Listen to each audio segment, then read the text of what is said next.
해병대 수사단장으로 경찰에 사건 기록을 넘겼다는 이유로 항명제 재판을 받고 있는 박정훈 대령. 박 대령은 윤석열 대통령이 이번 사건의 시작점이라고 했습니다. 절차대로, 법대로, 규정대로 진행되면 될 일입니다. 한 사람의 경로로 인해서 이 모든 것이 꼬이고 모든 것이 엉망진창이 되고 지금 현재 수많은 사람이 범죄자가 되었습니다. 속속 드러나는 통화 기록으로 외압 의혹이 실체를 드러내고 있다고 했습니다. 저렇게 많은 통화와 공모가 있었다는 것이 너무나 참담하고 대명청지 이 대한민국에 어찌 이런 일이 있을 수가 있는지 도대체 납득이 되지 않습니다. 박 대령은 특검이 필요하다고 했습니다. 사망 사건은 경찰, 항명 사건은 군사법원, 수사 외압은 고위공직자범죄수사처가 따로따로 수사하고 있어 특검이 가장 효과적이라는 겁니다.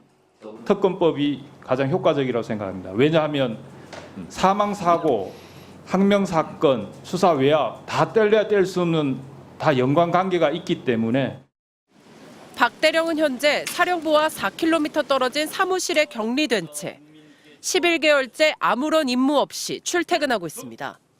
한 개인이 국가 권력을 상대로 그것도 최고 권력을 상대로 이렇게 버틴다는 것은 기적 같은 일입니다. 하지만 다시 돌아간데도 똑같은 선택을 하겠다고 했습니다.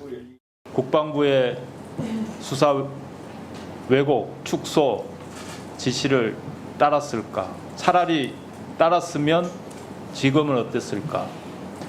저희 결론은 한결같았습니다. 올바른 선택을 했고 절대 후회하지 말자, 뒤돌아보지 말자. 박 대령은 이번 사건이 사필 규정으로 정리됐으면 좋겠다고 했습니다. MBC 뉴스 박솔립입니다. 이때 잠깐 저희 질문 끝나고 하세요. 그러면 이 박정훈 증인께서는 이종섭 전 장관에게 사건 처리와 관련돼서 당연히 사령관 결재, 해군 참모총장 결재, 장관 결재 맡으셨죠? 네, 그렇습니다. 이게 수사 자료가 가고 나서 다시 이첩하고 나서 회수한 사례가 있습니까? 회수된 사례 없습니다.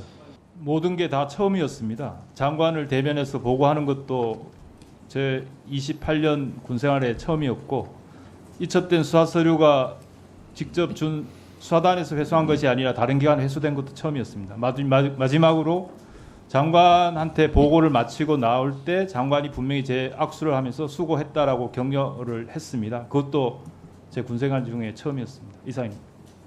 네, 수고하셨습니다. 다음은 전현희 의원님 질의해 주시기 바랍니다. 네, 먼저 우리 박정훈 대령이 정원대로 좀 서주십시오. 이 자리에는 진실을 밝히려는 분, 그리고 진실을 감추고 또 자신의 잘못을 덮으려는 분, 이렇게 한 자리에 앉아 있습니다. 이런 자리에 우리 정의롭게 진실을 밝히고 해병대의 자부심으로 억울한 최해병의 죽음을 밝혀내려는 우리 박정훈 대령에게 국민과 국회가 함께한다, 힘을 내시라라는 말씀 드립니다. 그러한 의사로 제 인사를 드리겠습니다. 필승.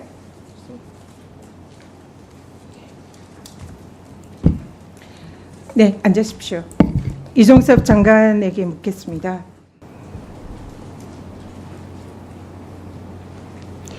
(7월 31일) 벌어진 일입니다. 오전 11시 안보실 회의를 주도하던 대통령이 경로하고 대통령실이 이종섭 국방부 장관에게 전화를 건 것이 출발점이었습니다.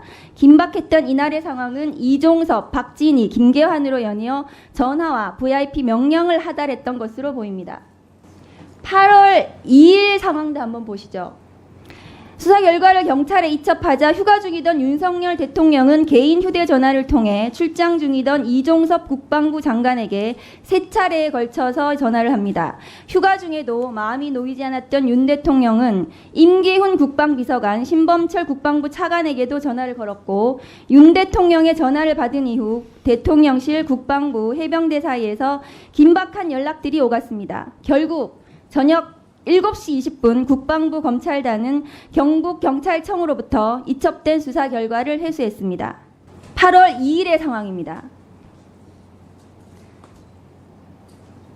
저 순서도만 보셔도 이 사건이 어떻게 진행됐는지 아시고 아실 수 있고 이 사건에 대통령실이 어떻게 긴밀하게 긴박하게 개입이 됐는지 이 수사 외압이 어떻게 행사됐는지 볼 수 있습니다.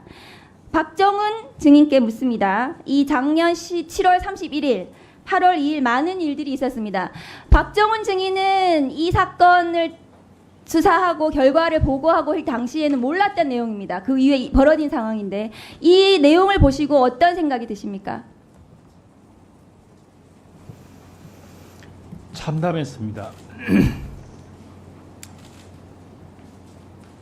7월 30날에 당시 국방부 장관에게 오후에 보고를 하고 이제 7월 31일 날 언론 브리핑을 하고 이후에 8월 2일 날 경북경찰청에 사건을 이첩하겠다.